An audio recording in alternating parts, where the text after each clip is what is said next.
இரட்சகர் இயேசு கிறிஸ்துவின் நாமத்தில் உங்கள் அனைவருக்கும் என்னுடைய அன்பின் வாழ்த்துக்கள்.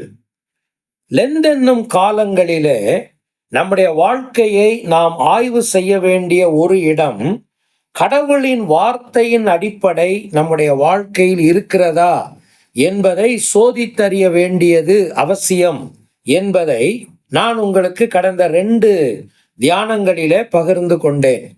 கடவுளுடைய வார்த்தையற்ற வாழ்க்கை ஏற்படுத்தும் விளைவுகளை குறித்து நாம் தியானம் செய்தோம். 7ஆம் அதிகாரத்தில் நான் உங்களோடு பகிர்ந்து கொண்ட கடந்த 2 தியானங்களை நீங்கள் கேட்காமல் இருந்தால் அதையும் நீங்கள் கேட்டு அதை தெரிந்து கொள்ளுங்கள்.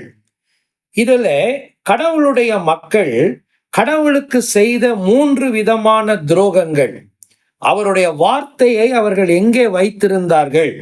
நான் ஏற்கனவே சொன்னேன். 8வது வசனத்திலே பார்த்தோம், அதை தள்ளிவிட்டார்கள்.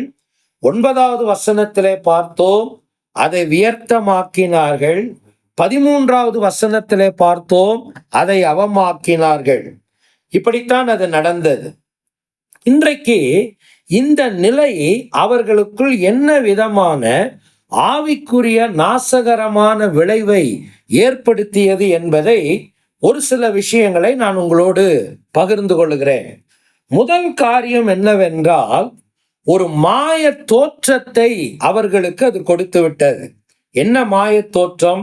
மாய தோற்றம் என்கிற வார்த்தைக்கு அர்த்தம் என்ன? ஒரு காரியத்தை இருப்பதாக நாம் புரிந்து கொண்டிருக்கிறோம், அல்லது நாம் நினைக்கிறோம், வெளிக்காட்டுகிறோம், உண்மையில் அது இல்லை. அதுதான் இந்த மாய தோற்றம். இஸ்ரவேல் மக்கள் கடவுளுடைய வார்த்தையின் அடிப்படையிலே உறவுகளை நிராகரித்துவிட்டு சடங்குகளுக்கும் பாரம்பரியங்களுக்கும் ஆசாரங்களுக்கும் சாய்ந்து போனார்கள் என்று நான் உங்களோடு கூட பகிர்ந்து கொண்டேன். 3வது வசனம், 4வது வசனம், 8வது வசனங்களிலே அதற்கான வார்த்தைகளை நாம் கவனிக்கிறோம். இது அவர்களை என்ன நினைக்க வைத்தது என்றால், நாங்கள் கடவுளுக்கு முன்பாக சரியாகத்தான் இருக்கிறோம், கடவுளோடு எங்களுடைய உறவுகள் நன்றாகத்தான் இருக்கிறது, நாங்கள் கடவுளோடு நெருங்கி இருக்கிறோம் என்கிற ஒரு உணர்வையும் ஒரு தவறான திருப்தியையும் தான் அது கொடுத்தது. அதைத்தான் நான் சொன்னேன் மாய தோற்றம் என்று. ஒருவேளை கைகளை கழுவுவது, கால்களை கழுவுவது, தங்களுடைய உடம்பை சுத்தமாக வைத்துக் கொள்வது, வீட்டை சுத்திகரிப்பது, பாத்திரங்களை சுத்திகரிப்பது, இது போன்ற வெளிப்பிரகாரமான அநேக சடங்குகள் அந்த நாட்களிலே அவர்களுக்கு இருந்தது. இது எல்லாவற்றையும் அவர்கள் ஆவிக்குரிய வாழ்க்கையோடு தொடர்பு படுத்தி அதுதான் சரியானது என்று அவர்கள் புரிந்து கொண்டிருந்தார்கள். சாத்தான் எப்பொழுதுமே கொடுக்கிற ஒரு தவறான ஒரு யூகம் அல்லது தவறான தோற்றம் இதுதான். சரியான காரியத்தை நாம் செய்கிறோம் என்பதை அவன் நமக்கு புரிய வைத்துவிட்டு, ஆனால் நம்மை தவறான பாதையில அவன் வழி நடத்தி கொண்டிருப்பான். இது அவனுடைய தந்திரங்களில் ஒன்று. சரியான காரியத்தை தான் நான் செய்கிறேன் என்பதாக என்னை புரிய வைத்துவிட்டு என்னை தவறான பாதையிலே அவன் நடத்துவான்.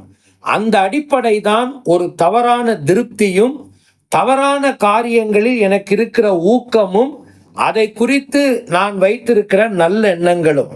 இதற்கு காரணம் என்ன? கடவுளுடைய வார்த்தையின் தெளிவு என்னுடைய வாழ்க்கையில் இல்லை என்பதுதான். இது பெரிய விஷயமே அல்ல. ஒரு விசுவாசிக்கு கடவுளுடைய வார்த்தையில சரியான தெளிவு இருக்குமானால் அவன் இவ்விதமான மாய தோற்றங்களுக்கும் நினைவுகளுக்கும் வாழ்க்கை முறைகளுக்கும் அவன் சாய மாட்டான். அருமையான சகோதரனே, சகோதரியே, இது இன்றைக்கும் உன்னுடைய வாழ்க்கையில நடக்கிறது அல்லவா?